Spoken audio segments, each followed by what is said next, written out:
We have a busy week full of planetary transits. We have a lot going on. This is a loaded week, especially in terms of Mercury transits. We have oodles of Mercury transits occurring this week, which is going to rev up communication, our internal dialogue, how we understand data, and the importance of understanding the details. Mercury will also go forward in Libra, so this is going to bring us back to a portion of the retrograde from August 25th up until September 23rd. So the alignments this Mercury will be making this week is going to bring us back to those dates, so it's going to feel like deja vu. And the great thing is it's the third part of these retrograde alignments, so we have more resolution that comes as a result. On top of that, Mercury is also leaving post-shadow retrograde. Say goodbye to the end of summer of 2022 because it finally leaves. There's no more of that deja vu as we get to the end of the week. On October 16th, Mercury will leave its post-shadow phase and we won't have another retrograde for a little bit of time, and that'll be nice because we need a break. And just looking at the vibes on the graph, they definitely reflect the busy week that we have ahead. We have some interesting energies this week. This week is a mixed bag. This week has some edgy alignments. It has some sweet spots for sure, but there is definitely some edge and some sting to this week with the transits that are occurring over this next 7 days. The highest vibration on the graph is going to be psychic energy, and it's going to be a steady stream of that throughout this entire week. It'll hit its peak on the 13th, so this could be a week where we are getting a lot of intuitive hits. Some of this is carryover from the full moon in Aries, so we could have some reoccurring psychic hits from that period, from the 9th of October. This will be a week where things seem more prophetic than normal. You're in touch with your gut instincts, but also our dreams itself can be more revved up. It could seem like they're in HD with all of this extra sensory energy going on. There's a steady stream of romantic energy throughout this week. This has a lot to do with the stuff going on with Venus. Venus is going to be very active. Venus is going to be very active when it comes down to Mars. So this is going to bring some romance in the air. This is going to definitely bring a lovely tone in terms of flirtation throughout the week, even with some of the other stuff that we have going on. Because peaking and valleying, we have solitude energy from the 10th all the way up until the 12th, and it tapers down. Then it revs back up on the 13th, intersecting solitude energy and romantic energy and psychic energy. And that emotional sensitivity will peak back up on the 14th all the way up until the 16th. Intersecting some family and friends energy, some good luck energy, and that romantic and psychic energy. So this week may have its moments where you're feeling edgy, you're feeling off kilter, you're feeling like things are going good one minute, and then other moments you're feeling more touchier than normal. So it can be complicated in that sort of way. So yeah, this is an interesting week for sure. Let's look at the next bunch of days and see what we can expect. As a reminder, don't forget to like and subscribe because it helps this channel grow. And if you'd like to support the work of this channel, you could do so by buying me a fresh cup of coffee. There's a link in the description box below.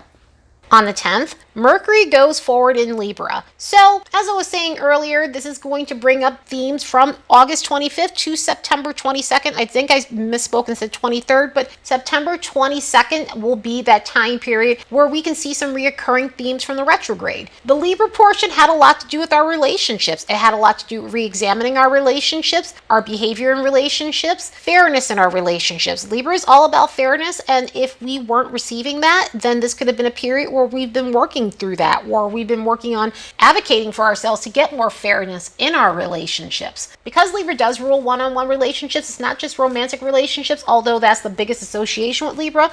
So yes, this could be your romantic relationship, but it could also be close relationships as well. So this could be family, this could be friends, this could be partners, this could be business partners, this could be people you collaborate with, people you network with. So if there's been an issue with that, or some sort of injustice or unfair situations, unbalanced situations, then this could come back up. This could also bring up situations where there might have been some indecision about those relationships, because in Libra, sometimes we weigh things out. Libra is a sign about weighing things out. It's an air sign. It needs to weigh out what seems good, what seems right, again, what seems just and fair. And so this could have been a period of being indecisive and not being able to make a decision, or being in a deadlock with a decision because you weren't ready to make that move, because maybe it didn't seem right. And because, again, we are dealing with relationships, it is possible with the Libra saga that there could have been communication with exes. Exes could have popped back up out of nowhere, or people from the past where there might have been some sort of closeness, or also those who openly oppose us. Libra has a lot to do with our opponents. It has to do with relating to others and seeing the other person, and sometimes those are people who openly oppose us. The 7th house, which is ruled by Libra, happens to do with open enemies. So there could have been problems with someone who is committed to misunderstanding you during this period. Signs that would have felt this portion of the retrograde more than others are the cardinal signs, Aries, Cancer, Libra, and Capricorn, between 0 and 10 degrees of these zodiac signs. That same day, Venus is going to make an opposition with Chiron.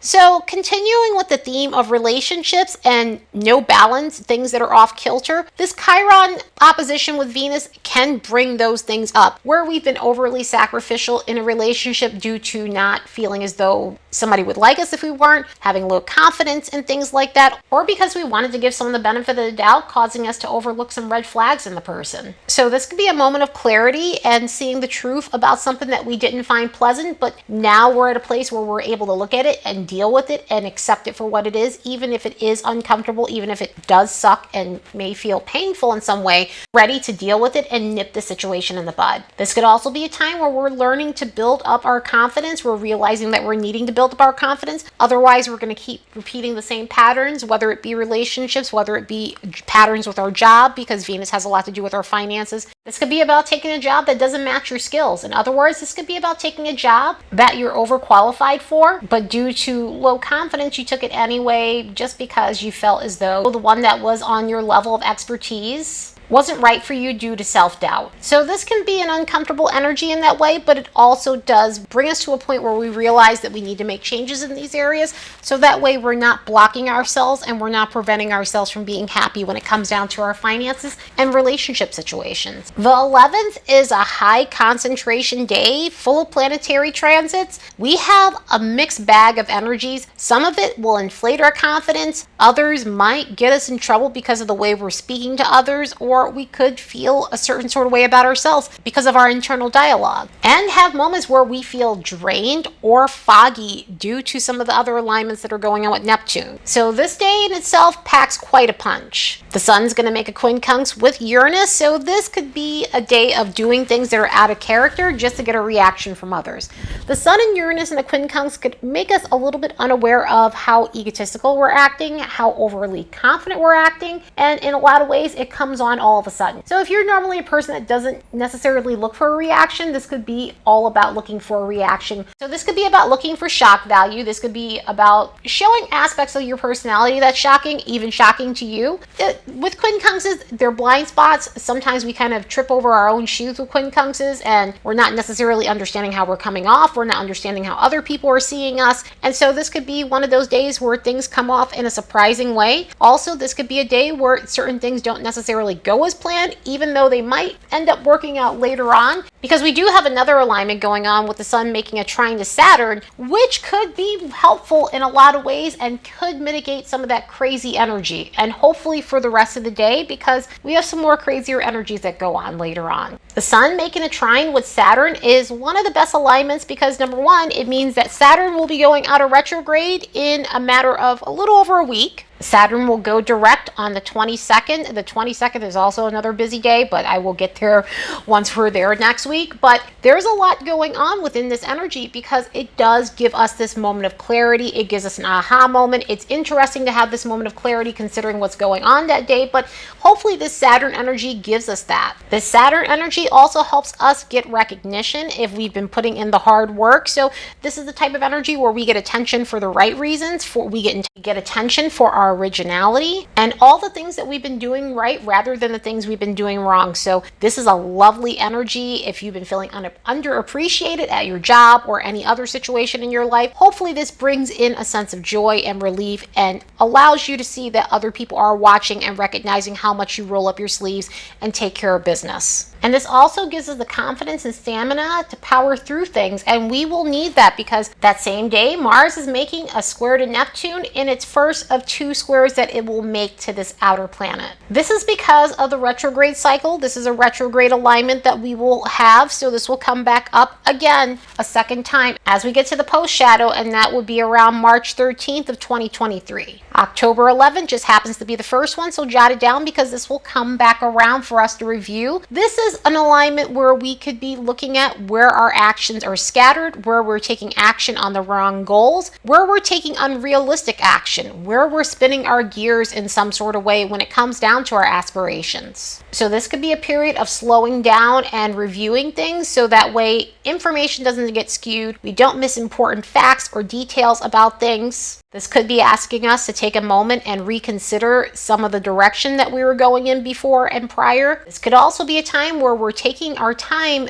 when it comes down to agreements, contracts, paperwork before proceeding, or just being urged to not impulsively jump into anything like that, because we're dealing with two information signs. We're dealing with the Gemini side of this with Mars. We're dealing with Pisces energy with Neptune. So those combined with the retrograde itself, it can result in skewed information. It can result in missing the important details of a contract and documents, and just not something that you want to be tied into. This could also be a period of setting boundaries with yourself and setting boundaries with others. Also, this could be a time where, we may look at ourselves and realize we're experiencing burnout from all the stuff we've been doing, from having so many hats in the air with all the Gemini energy. So this could definitely be a draining time. And the funny thing is, the sun making that quincunx with Uranus is an energetic sort of vibe. The sun with Saturn, it gives us extra stamina. This here is an energy zapper. So hopefully those other ones mitigate things, but sometimes we get these little warnings to slow down because we need to, and obviously because Mars is going retrograde, we're needing to slow down and reconsider something. So do the best you can when this energy hits, because that same day Mercury is opposing Jupiter,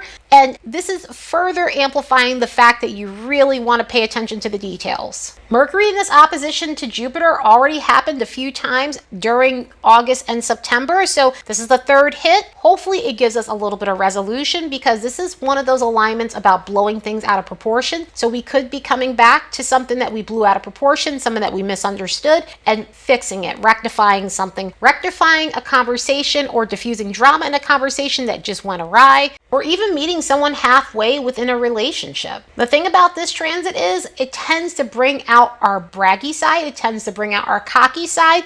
It also tends to bring out over exaggerations in conversation. So those things can come back up for review as well. This could be a time where, you're going over what someone said. Maybe you're not having that conversation with someone, but you're reviewing something that someone said and something's just not adding up to you. So you're having to go back and either resolve it on your own or just move forward from the situation, that person, or even a contract. And we have 2 more days of Mercury transits. Mercury's going to make a sesquiquadrate with Uranus on the 12th. Then Mercury's going to do the same with Saturn. Mercury's going to make a sesquiquadrate to Saturn on the 13th. So this is where that edgy energy is popping up. These 2 days are going to feel erratic in some ways. So there could be moments where you're feeling very edgy with the Mercury sesquiquadrate Uranus situation. This could be situations where we're dealing with the retrograde side of this, because these are retrograde alignments. So it could bring up the third hit from each of these alignments. With Uranus, we can be going over things that happened with someone who was making a shocking impression, shocking communication, or communication that just seemed like it was out of sorts, or just really out of the blue communication, just obnoxious and edgy and restless. This could also be about going back to conversations that abruptly ended and looking for a way to resolve that. We could also feel very jittery and edgy and energetic within this energy and hop from one thought to the next. So it's definitely something that can be uncomfortable, and where we're seeing some of that edgy energy on the graph. Mercury's also going to make that sesquiquadrate to Saturn on the next day, and we could end up coming down from that Uranus alignment and shutting down mentally from all of that. This could end up feeling like mental burnout, or just feeling as though you need some time to yourself, needing some thoughts to yourself or some space to yourself to ground. Communication wise, you might be short, or other people may be short when it comes down to text messages.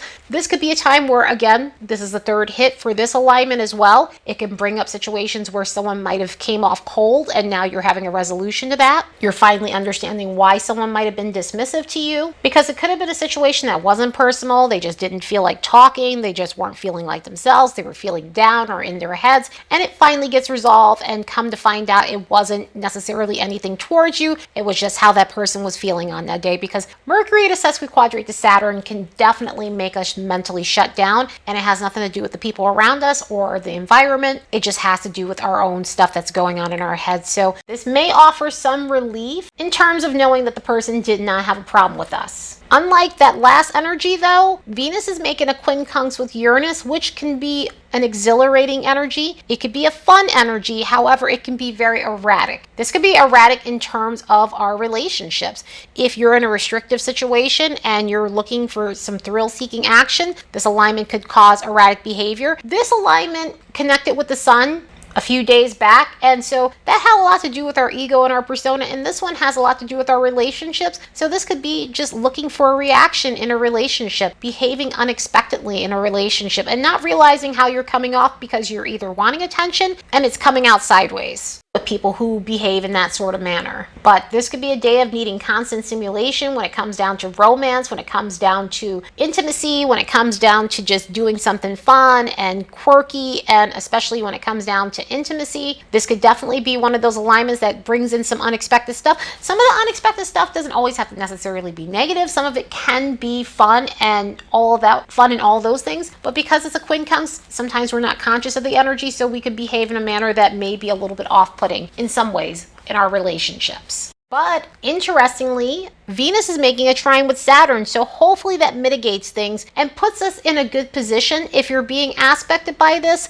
could be helpful in terms of making the right types of commitment, being solid, looking at what's healthy and better for us relationship-wise, and making proper decisions. This is why we got some of that weird contradictory energy going on with the emotional sensitivity and romance and some of the other stuff, because you're having these mix of alignments where Venus is doing one thing and then another, and so you have Venus making this trine to Saturn. And this is a lovely energy. It's great for getting your shit together when it comes down to your love life. It's great for getting things together when it comes down to your career. So even if we're feeling a little off kilter that day, our focus, if channeled properly, could go on this alignment, and we could find ourselves trying to upgrade those areas of our lives so we can have some solidness in our personal life. By the time we get to the 16th, Mercury leaves its post-shadow retrograde, and so we can now say goodbye to the end of summer of 2022, because all of those alignments had it lingering around for a while. So this is the end of Mercury retrograde in Virgo and Libra, and now we will get Mercury in Libra in its beauty and full form without all of the stuff that came with the retrograde itself, because Mercury in Libra is one of those alignments that's just amazing for communication and just being creative, being sociable, relating to others, harmonizing the way we communicate, harmonizing our thoughts, harmonizing our relationships. So hopefully this brings in some diplomatic energy. It will absolutely bring in the flirtation and the charm that comes with Mercury in Libra. So let's celebrate that for all it's worth, because we finally get this lovely expression of this without it being dampened by the retrograde.